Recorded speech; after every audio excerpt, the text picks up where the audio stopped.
One of my friends many years ago, instead, he was from New Zealand. And instead of going where I went to um, Thailand to become a monk, he went to South Korea to be a monk. And he told me it was very, very, very strict there. Every year they would do a retreat just for monks and nuns, and it was a 60-day retreat. And he described how it was run. You would have your place in the meditation hall, and you would sit there for 45 minutes. The bell would go, and then 15 minutes walking all together in the hall, and then sit down for 45 minutes, and then uh, walk for 15 minutes, like that all day. And when it was lunchtime, where you were sitting, the food would be brought to you right there. You couldn't get up or do anything. And all the talk, you sat there, you couldn't even go anywhere. I think you even slept there as well. So when it came the end of the meditation routine that day, you had to lay down right where you've been sitting all day. And then the bell would go early in the morning, 3 o'clock or something, and you have to get up again and do another 45-minute meditation, 15 minutes walking, 45 minutes sitting, 15-minute walking, all throughout the day. If you wanted to have an interview, you'd go and see the master, and if you didn't like what you were doing, he'd take out the Zen stick. In other words, not many people went for interviews. And he said he was the only Westerner, the only Kwailo on that retreat. And it was very hard, even though he was young and fit. Imagine just one day of that and just how hard it will be on your legs, on your back, sitting straight. And even after one day, it really started to hurt. But then came the end of the day. Where you were, you just lay down. And it's amazing just how deeply he slept. Because as soon as he went to sleep, it was like he heard the bell go, gong, and you had another whole day in front of you. And even after the first week, how long has this retreat been so far? Just 4 days. This is a whole week. He thought, he can't stand this. This is too much. But he had something which we call pride. You see all these other South Koreans being able to meditate, and then you look at yourself and I want to get out of here as soon as possible. He was ashamed. So he said, let's just try another week. And so he sat there another week. It didn't get better. It got worse. It was aching all over. And after 2 weeks, he looked at all the other monks. Sometimes he'd open his eyes during the middle of a meditation. They were all sitting perfectly straight. How can they do this? And even though he was a strong man, healthy, been meditating for quite a few years before this very tough retreat, he thought, this is really too much. But then he thought, no, I'll just try another week. And after 3 weeks, he was really in pain. And again, that's all he could ever do, just sit, walk, and get the food. The food wasn't very delicious. It wasn't delicious at all when you were hurting so much. But then he ate it, and then he couldn't take a nap after lunch. Sit up.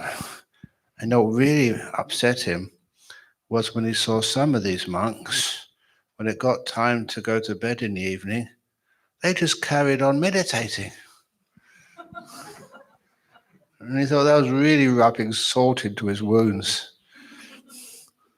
But eventually, a month had gone past, halfway point, And it's a strange psychology, and there's a few psychiatrists, psychologists here.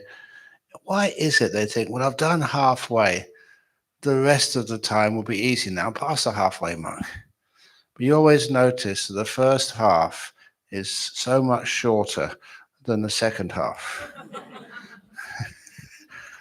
So the next week was like, the whole of the first 4 weeks. It dragged on and on and on.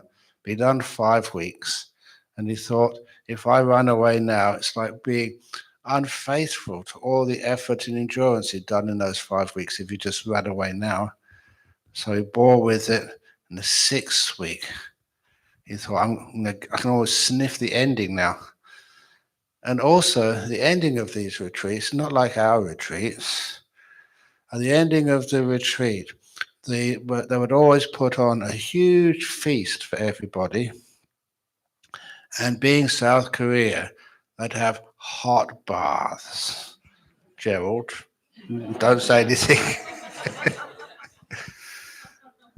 So they could soak away all the tension, aches in their body in a nice hot bath.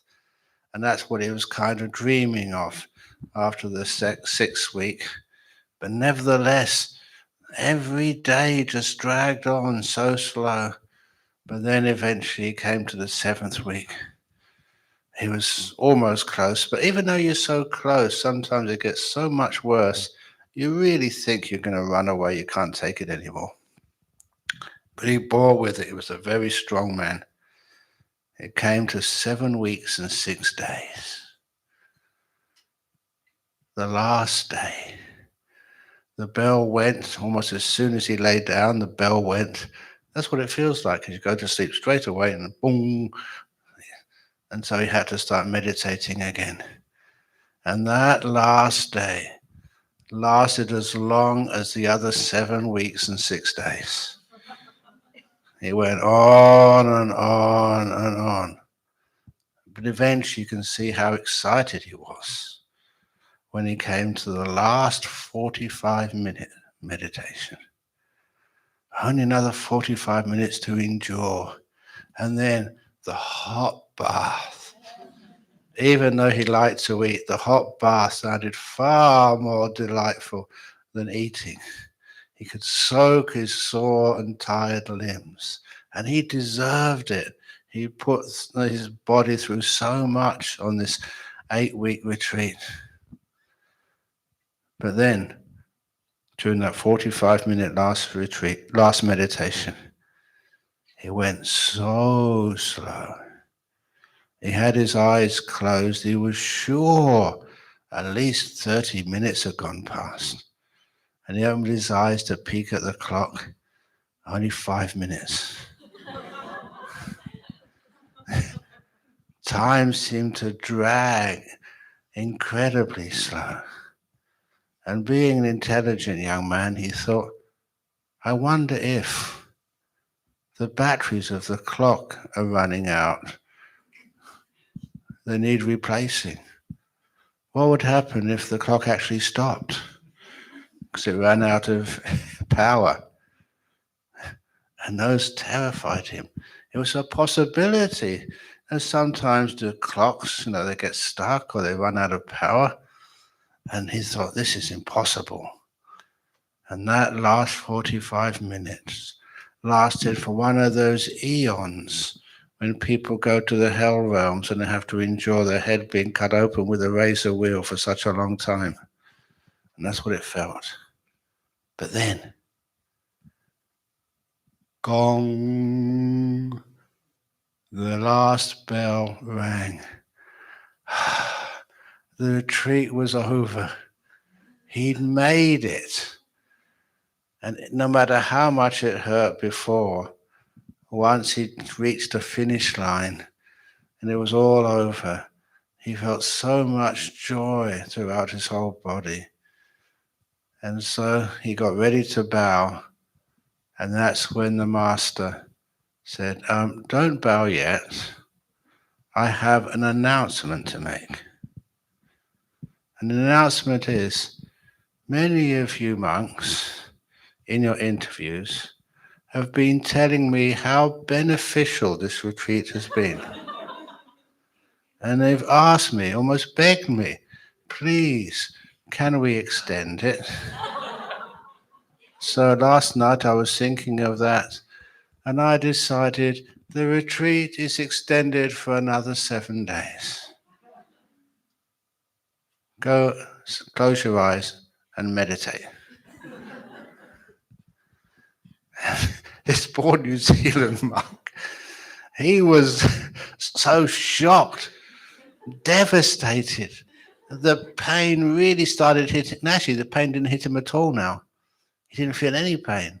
He just felt sheer anger. Who was those stupid monks who asked this retreat to be extended? It was all I could do just to last these 8 weeks. This is really unfair. And he started to think who those monks were. He knew them all. It's probably that stupid monk over there. He's just so full of himself. Doesn't care about anybody else. This is supposed to be Mahayana tradition. We're supposed to think of others, not oneself. And then he started fantasizing what he's going to do to that monk.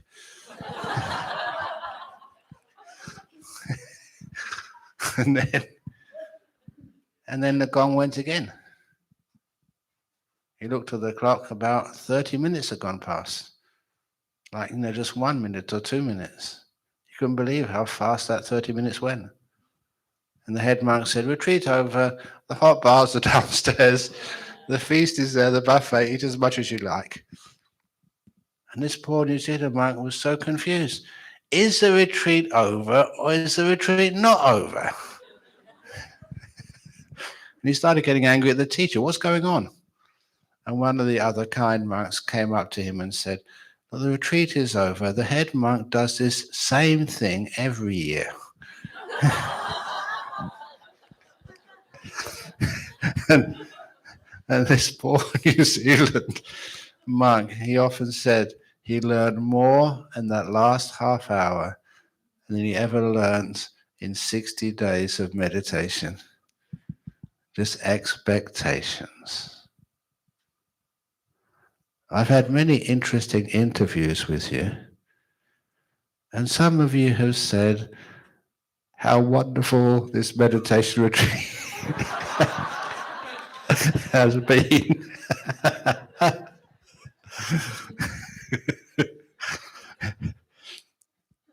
But it's okay, I've got a plane to catch this afternoon, so it's not going to be extended.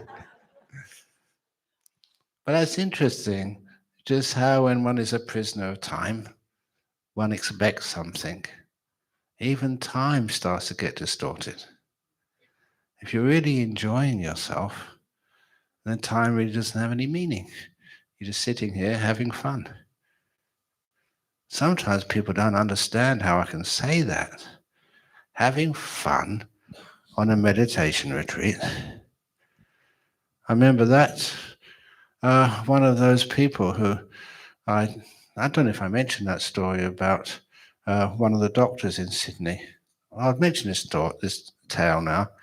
He was one of these doctors, and he was a Buddhist, and I was talking to him about the nature of the mind, and that case in 1980 in Sheffield University, where this researcher was doing investigations into people's whose skull shapes were just not ordinary, had like distorted skull shapes. And so he would see some of these students on campus at Sheffield University whose head was, not quite normal. Only he could know that because he was the expert. He wanted to find out, his research project was if your skull shape was slightly distorted, would that have an effect on your intelligence, on your social intelligence, emotional intelligence? Would it make a discernible difference to your lifestyle? And most of the time, it made no difference at all. But there was one student on campus whose skull was slightly strange, and invited him onto the program. It would just give him a few pounds, for lunch money or to spend in the pub, That's what people used to do with their money in UK. So anyway, he volunteered, and one of the first things which was done was to give him a CT scan. And that's when sort of it got really interesting. And as Professor Lorber, John Lorber, Lorber, wrote in the research paper, this was a boy with no brain. It's a slight exaggeration. He had 1% of the cortex, nothing else. Inside that brain cavity was the intracranial fluid, nothing else. Nothing which could be explained as contributing to his control over his nervous system, higher brain function. And this boy was doing a PhD in mathematics, which actually shows what you need to do mathematics. No brain. I can't say that because I did mathematics. Maths is really easy. Many times I tell kids this little problem to see if they really are good at maths. 26 sheep in a field. 26 sheep in a field. 10 die. How many survive? You see, you can't do maths. You've got too much brain. I'll say it again. 26 sheep in a field. 10 die. How many survive? The answer is 10. Oh my goodness. I'll say it again. I'll say it slowly this time. 26 sheep in a field. 10 die. Of course 10 survived. That's why they died. They were sick. That's why every math teacher which I knew was always weird, eccentric, strange. And I know myself very well. That's what I taught at school, maths. It was good fun. But nevertheless, what was I saying before? Sometimes you get off on these tangents and you really get into them, you enjoy them, and you forgot where they started. A boy with no brain, yes. That proves I've got no brain. I can't remember where I started. Always being in the present moment. So anyway, this is a boy with no brain. And this doctor, I was just talking about the nature of, reality, especially, anatomically. And I asked him what he thought about that. And he said, I don't just think about these things. I've actually seen those CT scans. They had a copy of them over in Sydney, I think it was Prince Alfred Hospital. And he added that they were taken not just once, but twice to make sure there's nothing wrong with the machine taking those CT scans of this boy's brain. It's real. It happened. And then I asked him, well, what was the result of that? Did people do more research? And they said no. They put it in the back drawer of a filing cabinet in the category of anomaly. Anomaly means, strange, not usual. And I asked him, was that because basically that challenges so much research on the nature of the brain? I said, yes. There's no money in finding the brain is not necessary. So when Donald Trump said it's a no-brainer, it gives it another meaning.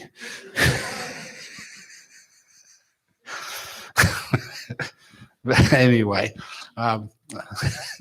be careful what I say. But nevertheless, that was the doctor who took me over to this retreat over in Sydney. And I asked him, he used to go over to the same place for meditation retreats.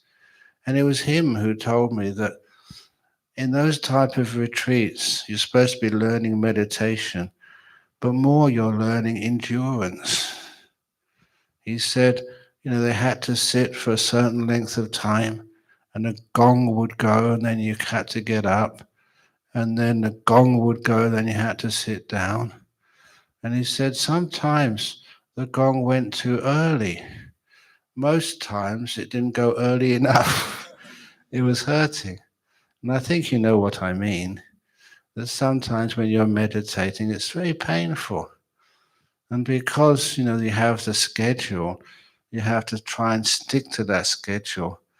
And he gave a name to the meditation hall, the torture chamber.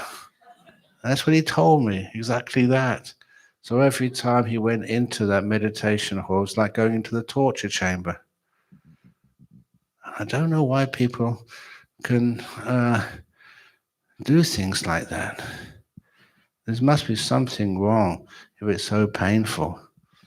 And sometimes eventually somebody will sue those Buddhist groups because so much pain and lack of care for a human body. People realize that even though it's voluntary, it's not a good thing to do, and it has traumatic results afterwards. So he was the first person I said, look, whenever I go into a meditation hall, I always call it the entertainment center. And it's not because I tell bad jokes. Actually, the type of jokes I tell is fair enough to call it the torture chamber.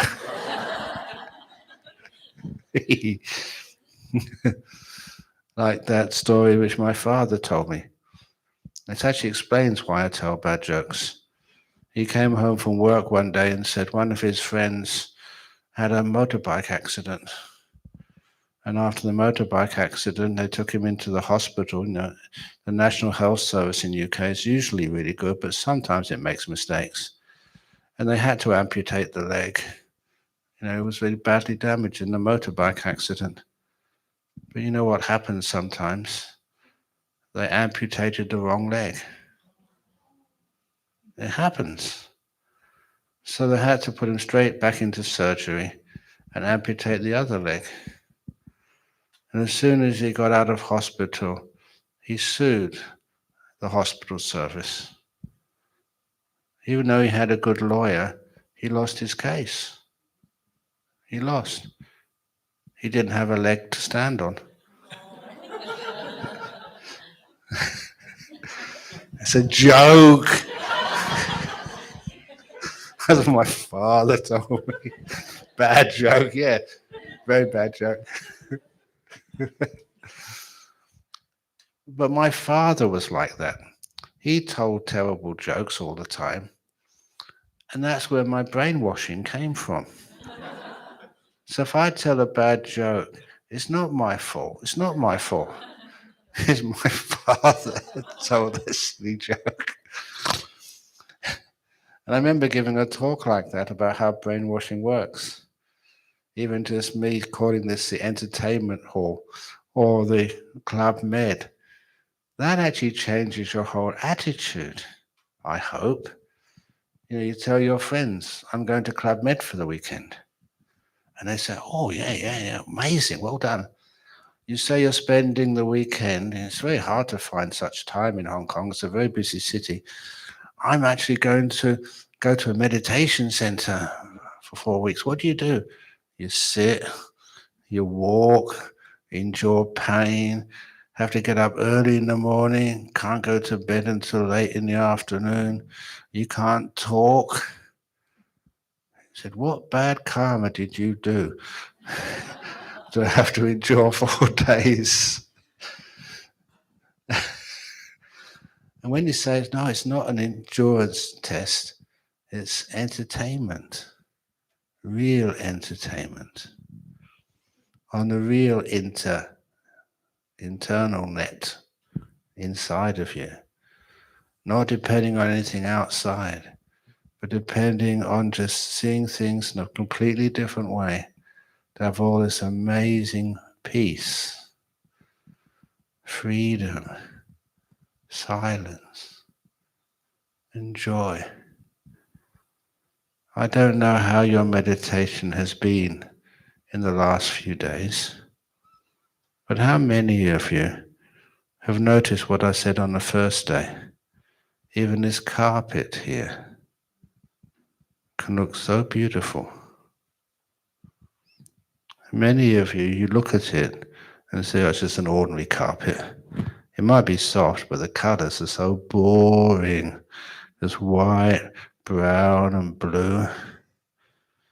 But when you look more closely and allow your mind to stay there, when the mind is able to stay with one thing and see it with much more powerful mindfulness, it becomes amazing what you can see.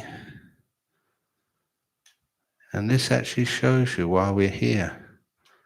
We're being able to not train our senses, but notice just how powerful they can be. And when you go out there after this retreat, I'm not going to say when you go out there back into the real world. To me, this is the real world. Out there is a false world. Why do I say it's false? Look, the people have to use deodorants and makeup, and everything is painted very bright, and there's AI. And nothing is real out there. When you're sitting just in an ordinary room here, there's no one actually wears a wig. Is any of you wearing a wig? You know I'm not. Although sometimes I thought maybe people always ask Ajahn Brahm, is there anything you need?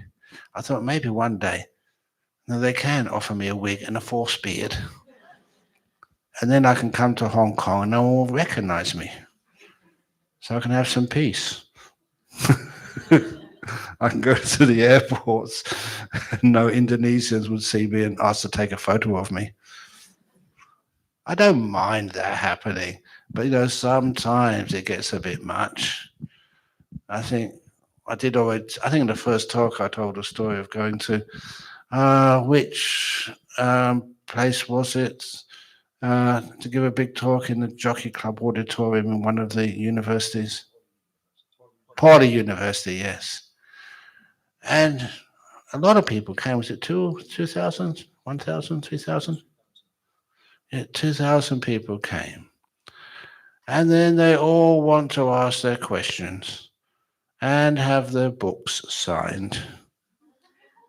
It may be funny for you, but even once in Indonesia, they asked me, just, can you come to the hall early? And they gave me 1,000 books to sign. And it's my character always to be rebellious and say, why not? And so I need some help to open the page. I only had 1 hour to do it. I think I did it in 55 minutes, signing 1,000 books. Ajahn Brahm with a smile. Ajahn Brahm with a smile. The last book, I wanted to put Ajahn Brahm with a frown.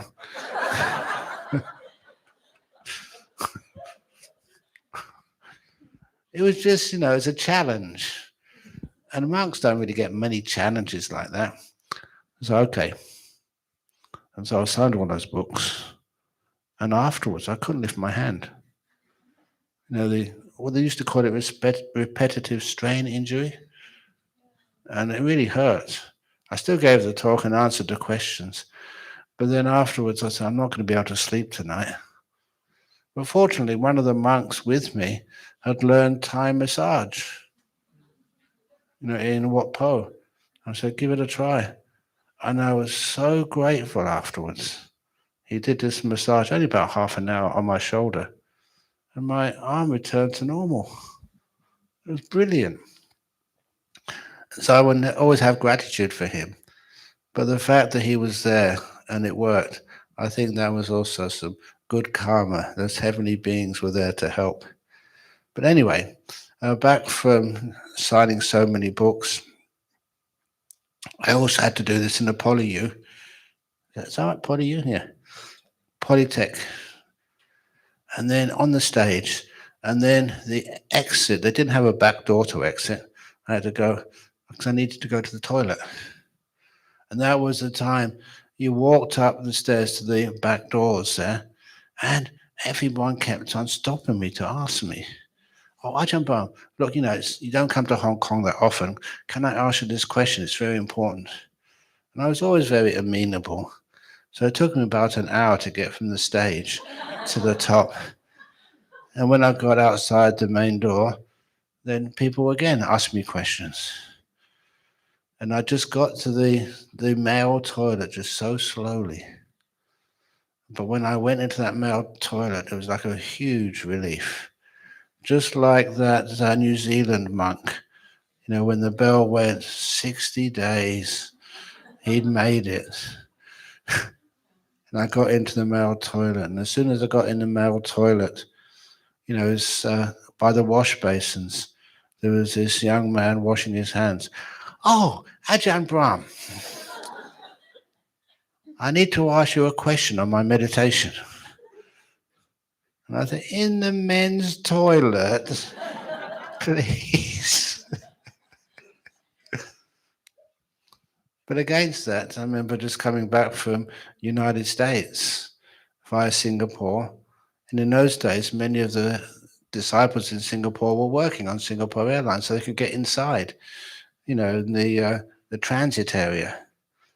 And so when I actually arrived at Singapore Airport, from the United States, on my way back to Perth, I thought I can have a nice rest. But they were all waiting. And then when they met me, as soon as I came out from the air bridge, then they started talking to me and talking to me and talking to me. And I thought, how can I escape? I had this wonderful idea. I said, I need to go to the toilet. And they let me go. So I went for those who've been to Singapore Airport, in the transit area, they've got very nice toilets. When I went into the toilet there, the men's toilet, the fellow who was cleaning the toilets stopped me and said, "Oh, Ajahn Brahm, I watch you on YouTube. Can I ask a question?" And that's my life. But he was a poor fellow. And then after he asked the question, it was a good question. After he asked the question, I gave an answer. He said, "I want to give you like an ang pao, but I don't have any red packet. Can I just give you the cash straight?" I said, "No, I'm a good monk in my tradition. You can't offer me money." He said, "Oh, can I send it to you?" And just on one of the paper towels to dry your hands, I wrote out the address of Bodhinyana Monastery. And a few days later, we got a letter from him saying, "Here's the money, thank you." And that meant so much to me. It wasn't much money, but he'd actually gone to the trouble of making sure it arrived. And I thought, if I go to that toilet again and I see him, he can ask any question he wants. Just out of gratitude. So anyhow, a lot of time, the real world, your world is the real world, wherever you are. And we each live in different worlds which sometimes intersect. When they do intersect, please be kind to one another. For you, it may be just, another question, another thing I have to do. But for others, they appreciate it so much. It's very important for them. So please don't deny other people your time. It's your gift for them. And that gift, I hope, you learned here. It doesn't matter what it is. That's one of the reasons why those Emperor's Three Questions meant so much to me. Now is the only time you ever have. It is the most important time. So you don't think of when the retreat is over. It might not end. You might all ask me, oh, please, can we do another week? Maybe the door jams and we can't get out.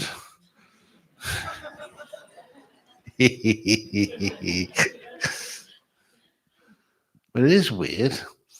Like, monks and their powers.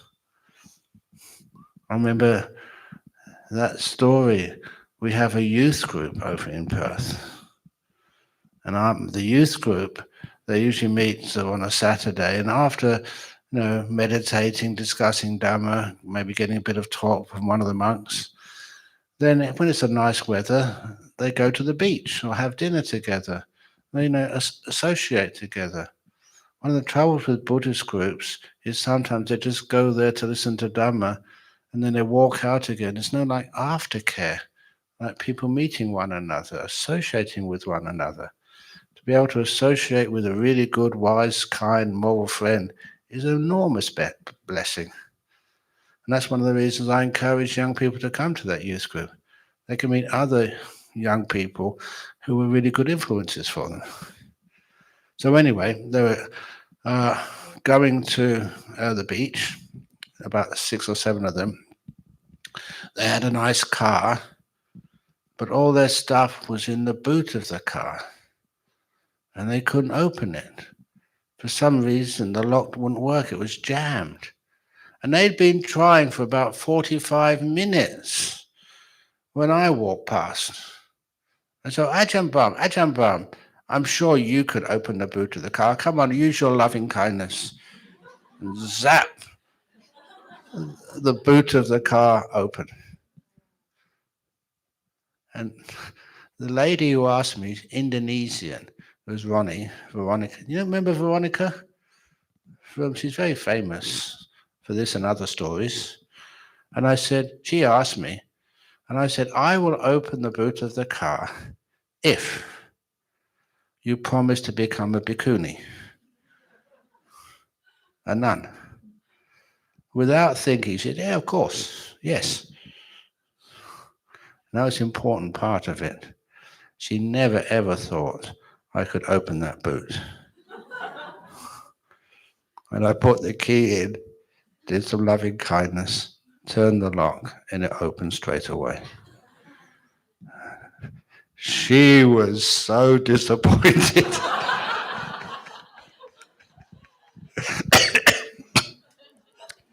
She said, I don't want to be a nun. You promised. Everyone else heard you. Unfortunately for me, fortunately for Ronnie, that one of the young people there was a lawyer, just starting her career off in the legal service. And she helped Ronnie. Yes, Ronnie did say she'd become a bhikkhuni. She never said which lifetime.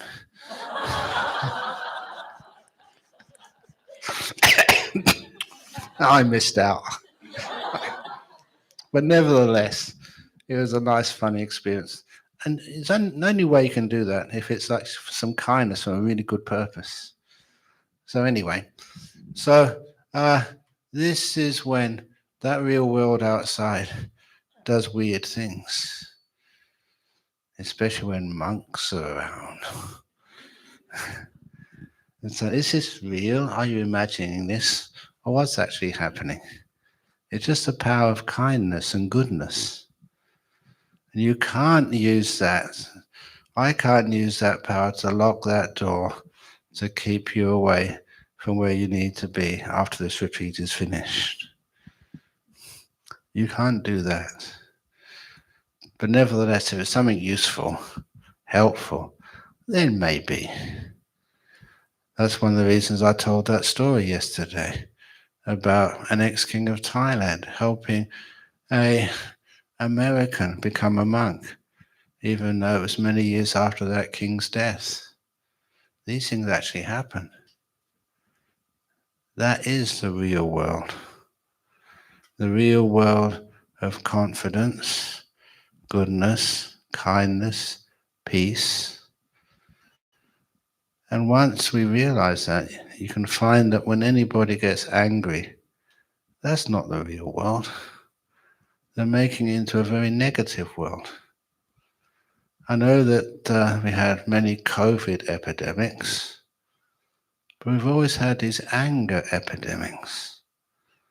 People get upset, they get angry, and that gets contagious. And that's one of the things I've seen in the last couple of years, not just in Hong Kong, but all over the world. So much more negativity, and people lose hope. As for me, I can always see hope there. There's so many good people doing impossible things, and many of those things actually work. It's strange just how it happens, but every now and again, I remember the story of this president of Egypt, the President Sadat, just after the Six-Day War between Israel and many other countries in the Middle East, that it was still unfinished business. So this president of Egypt, he used his power to get an aircraft and fly to Jerusalem. Was it Jerusalem he flew to, or the capital in Israel? Sorry? Oh, Tel Aviv, yeah.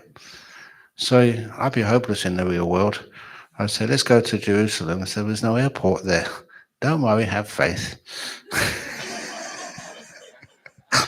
Never let me hijack a plane.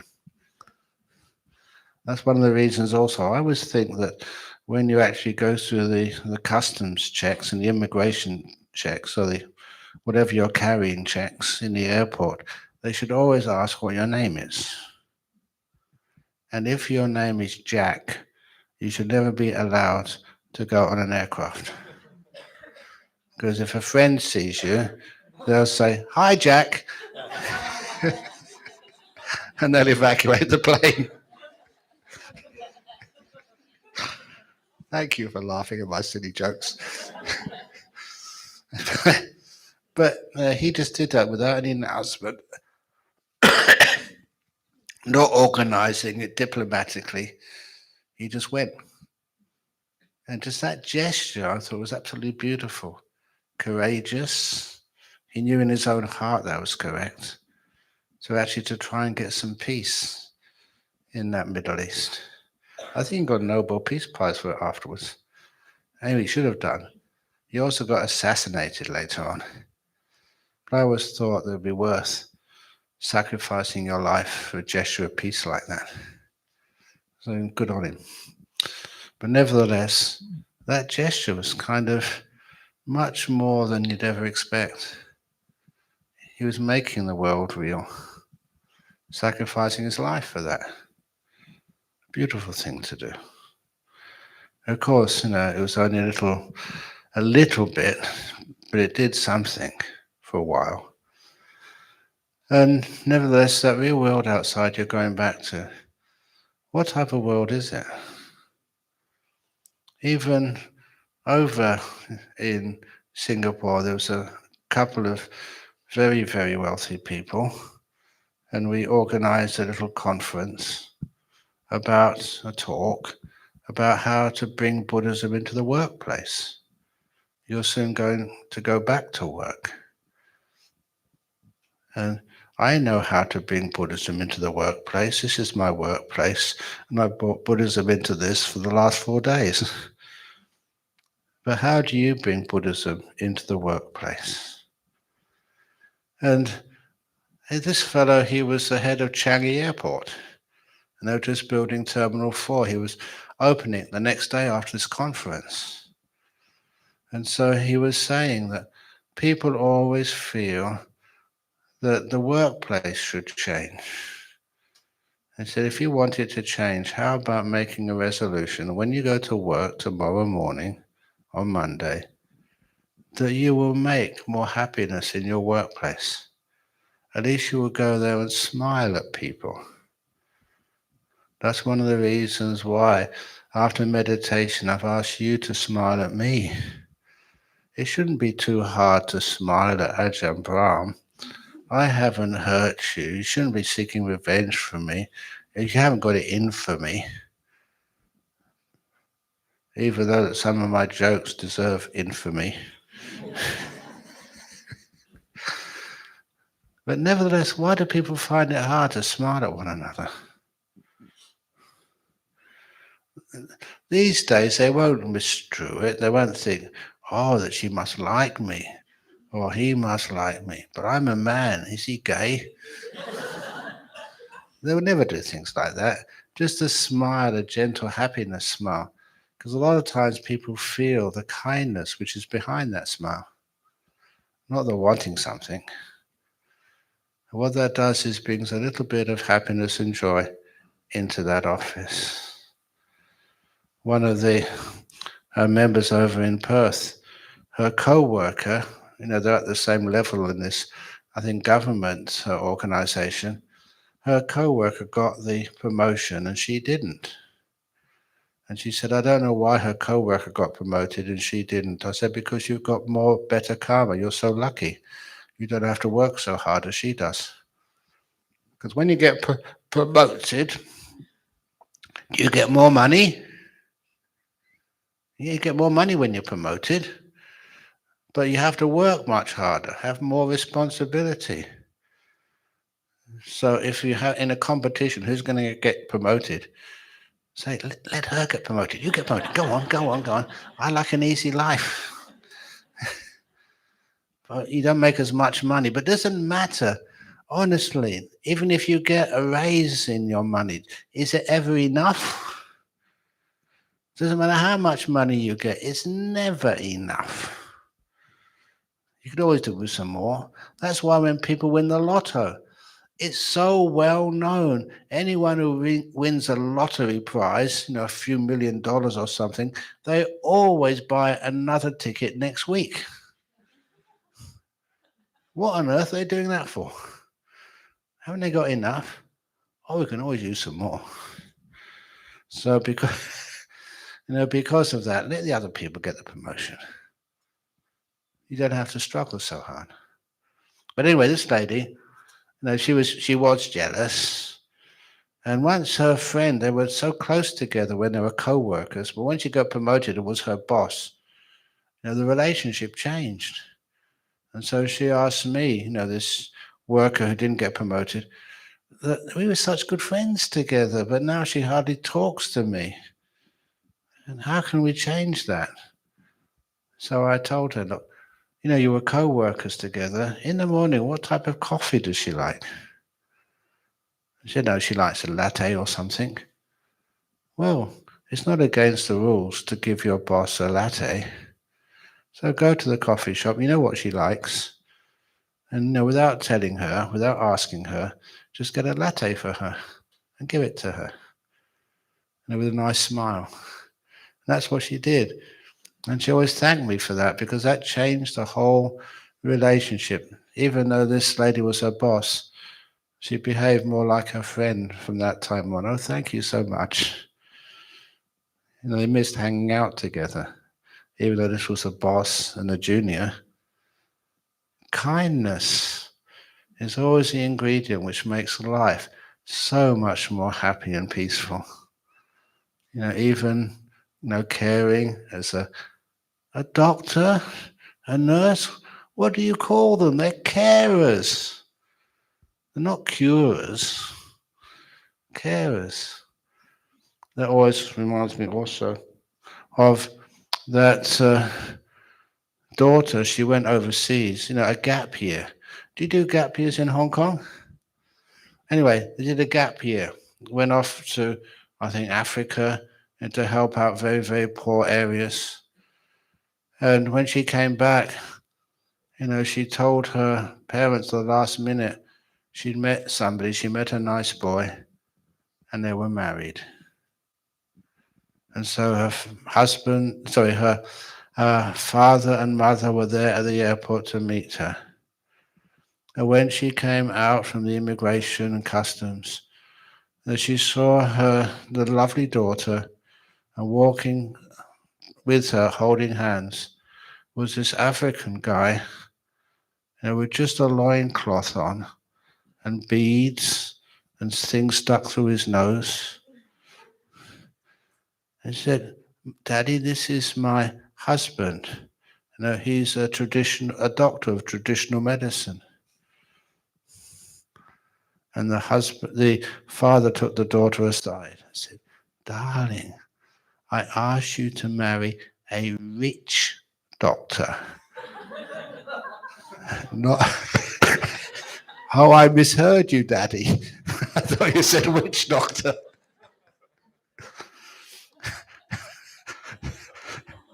Sorry for that stupid joke, but you all laughed. So, anyhow, that real world. The reason why these things are funny is because you can understand just how they actually happen sometimes. So, real life is sometimes the biggest amusement if you can learn how to laugh at things. And that was a teaching taught to me by Ajahn Chah. Anytime anything went wrong, he'd always laugh. Anytime I did something stupid, he would laugh. He would never get angry or upset. He would laugh a lot. And that was actually weird because I'd never seen that before. You could always find something funny to say. And that's where that story of one of the monks, he was a novice monk, and he came from United States, from Los Angeles. Even he said that in his fraternity house, one day this young actor came in he's starting to make it in life, and asked, "Has anyone got a tuxedo? Can you come to my party this evening, for security?" And that was, I don't watch enough movies or TV. Who was that? What was his name? Dirty Harry? What was the actor's name? Oh, you're looking at it now. You don't watch movies either. Well done, Freddie. Apparently, he's a very famous actor. He still acts. Yeah, Clint Eastwood. He was just trying to start out in life. And then with this guy, who eventually became a novice monk, sort of, volunteered to go to Clint Eastwood's house, wearing a tuxedo as like a bodyguard. And, because he came from the same fraternity in Los Angeles, the student houses. So I remember him telling me he went there. One of the first things which he had to do, somebody came in their car, one of these young actresses, and her car, she'd upholstered the whole thing in fur. It was her fur mobile. And he had to park it around the back. And then he told me that, during the party with all these film stars, somebody sneaked in and was trying to steal things from these actresses' pockets, in the where they put up their gowns and stuff, or their coats and stuff. And he saw them and grabbed him. He was a big guy, and started pushing him out the front door. And as he was pushing this thief through the front door, he tripped. And everyone saw him throw, this thief out the door. And even Clint Eastwood couldn't do that. And he said it was one of the most wonderful moments of his life. It was a mistake. He never meant to do that. But all these famous Hollywood actresses came up and said, "Oh, well done. You are so strong."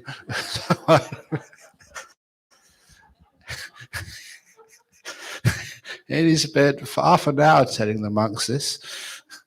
But anyhow, he was quite a sensuous man, and that's his upbringing. So I remember being in the car with him, sitting in the back, and Ajahn Chah was in the front with the driver. And then Ajahn Chah turning around and said to this novice monk, His name was Gary. Gary, you're thinking about your ex-girlfriend in LA, aren't you? And I was sitting next to Gary. He went red. If you have any thoughts like that, don't do them in front of an enlightened monk. It's extremely dangerous.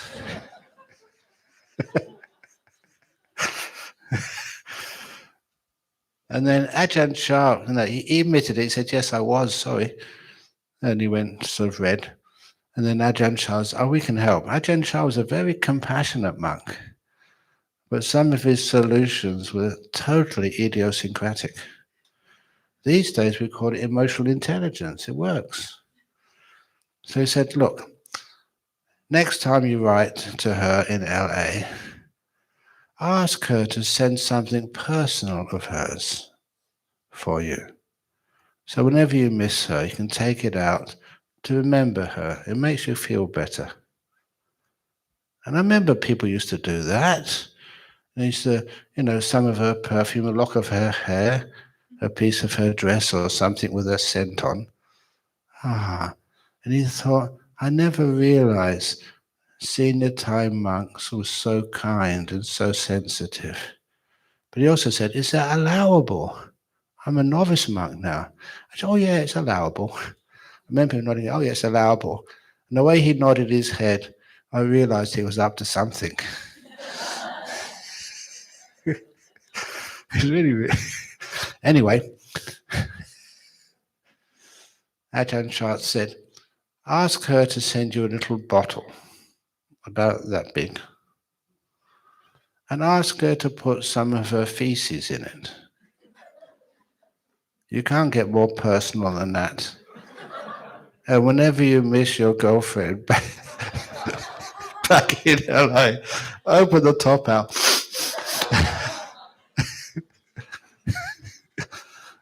When you fall in love, don't you say, I love everything about you, my darling. So if you're separated, you can always ask your husband for the same. I miss you. you find you don't miss him or her for that long when that's what you smell. But anyhow, that was so much fun. Just Ajahn Chah turning things around. But using just I suppose, the usual traditions and techniques which he had learnt, turning them around to something much more meaningful. And that became very, very helpful. Fun, and also people could relate to it. When I asked somebody last night, and we just was in the elevator together, during the Q&A time, was that useful? Because I did go on extra time to finish the questions off, and I was feeling tired at the end. What stood out the most in that Q&A session? And they said, the story of the bear and the rabbit.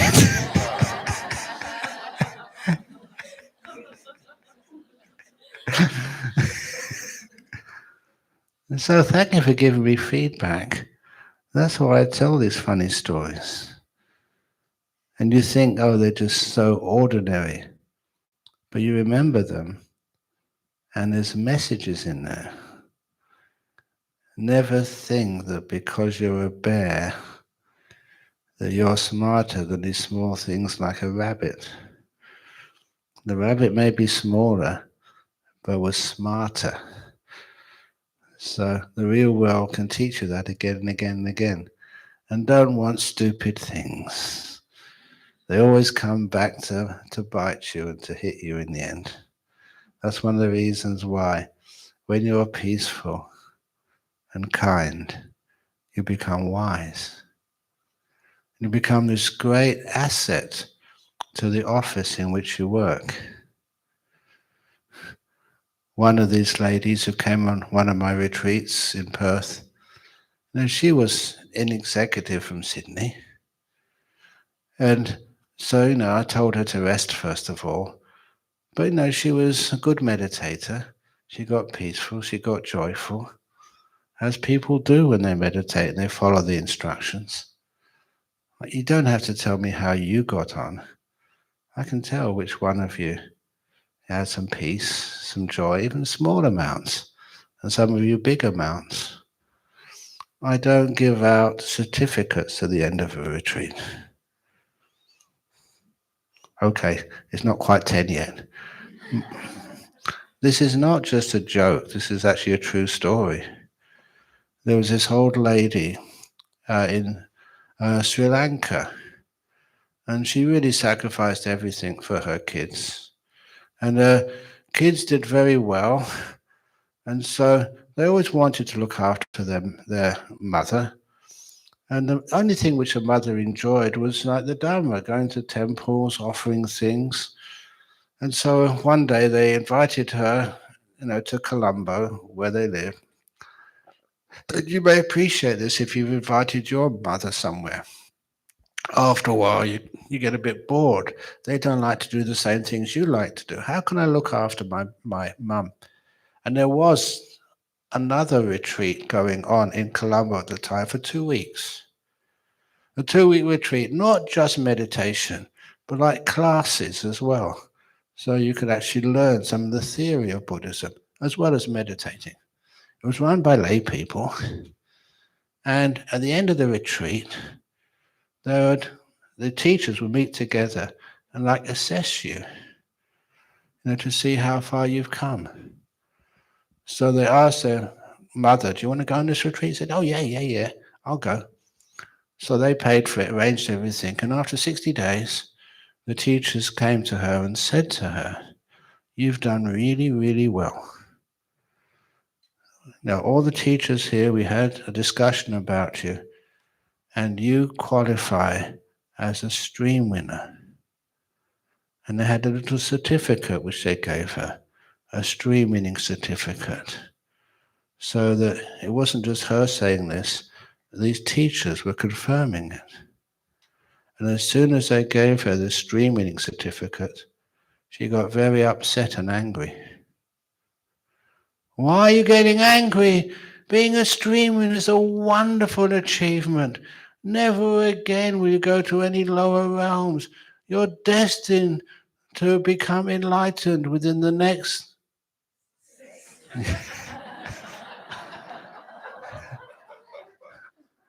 Now you've learned that, and you won't forget it. That's how to teach. But anyway, "Why are you so angry at us?"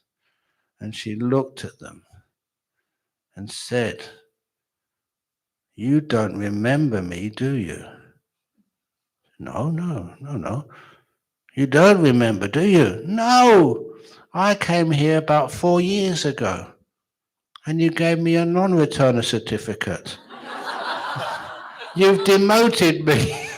That's unfair.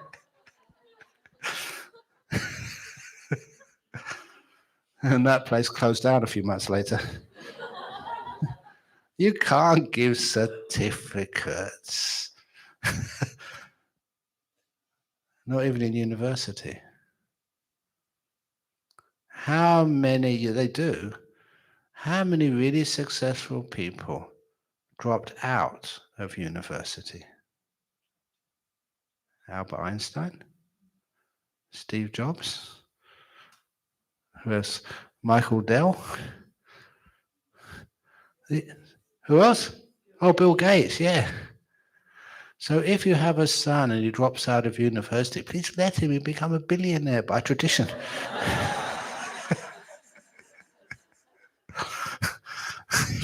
People get upset at me when I say that. But anyway, if that's where they really feel their future lies, please encourage them.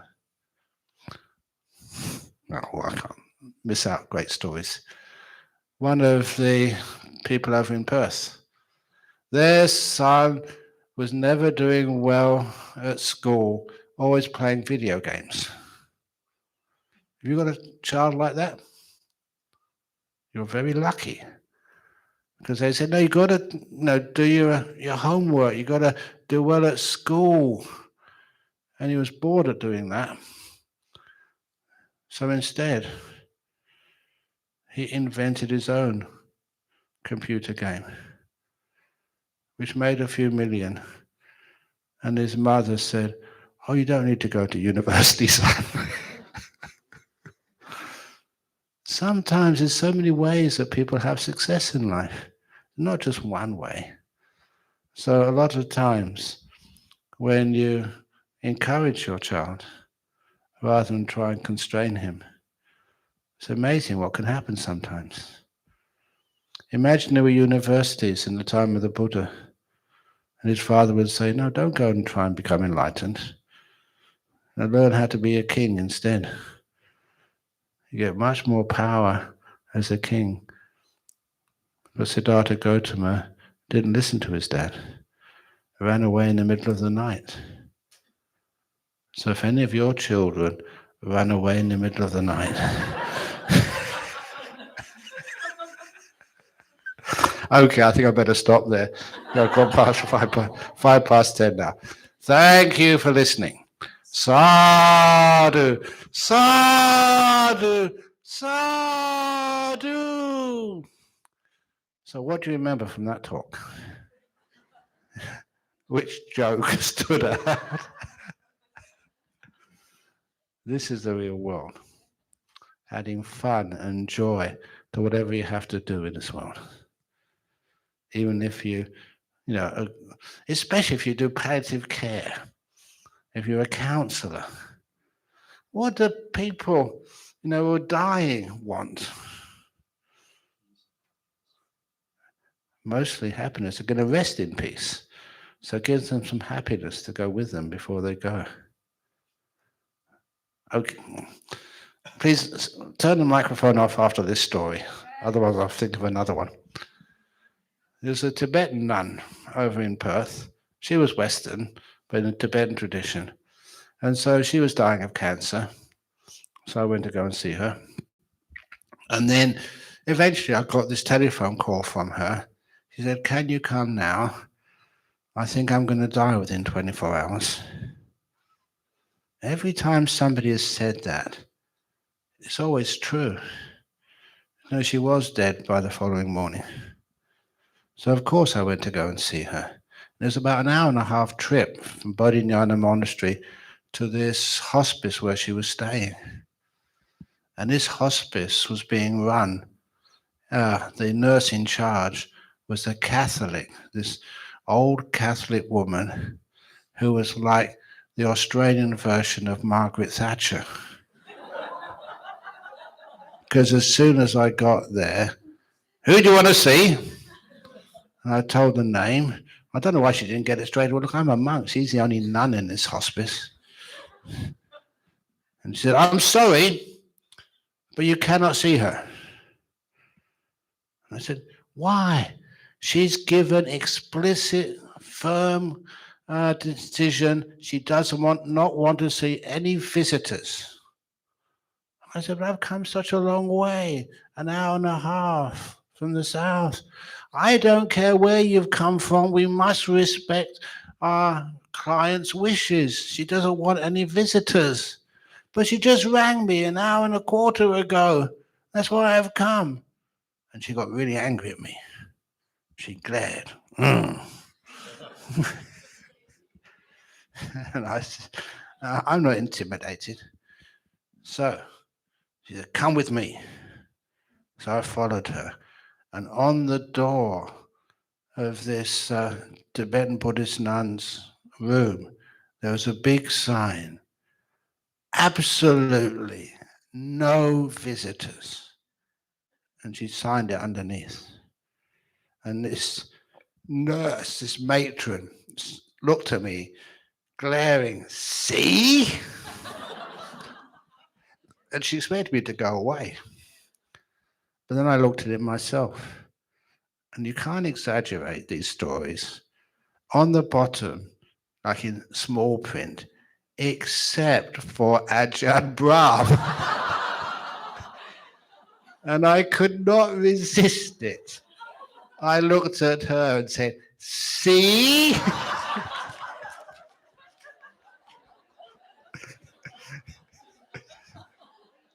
And she went away in a huff. She knew she'd been beaten. And I entered.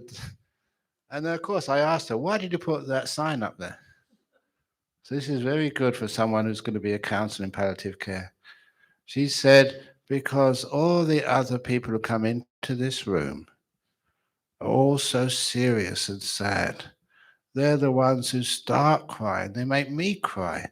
Oh, please don't go. We'll miss you. Is there anything we can do? They get so sad. And when you come in, Ajahn Brahm, you just tell me the latest joke.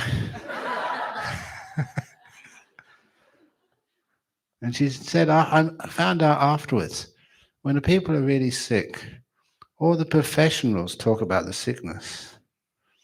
They wanted to be treated like a human being and be talked to just as you would talk to anyone in a coffee shop. And how are things going? Latest jokes. They want to have some social connection. Not you go in there and being another doctor or nurse talking to them. They get that all day. So she taught me a lot from that. And the next morning she did pass away. That's how Gerald to be a counsellor in the palliative care wards. Okay. You don't need to do sadhus again, unless you really want to. Sadhu, sadhu, sadhu. Another story.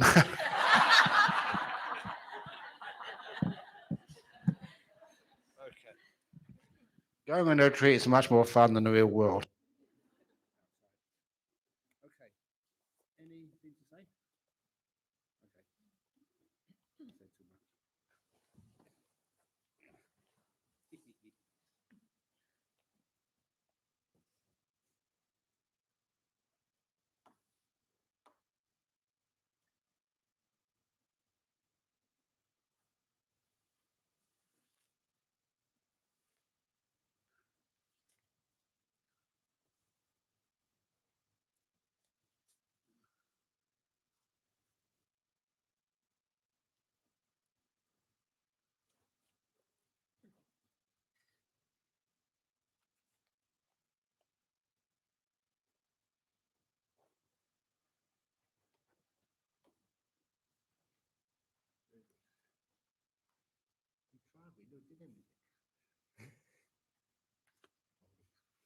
Excellent. Okay.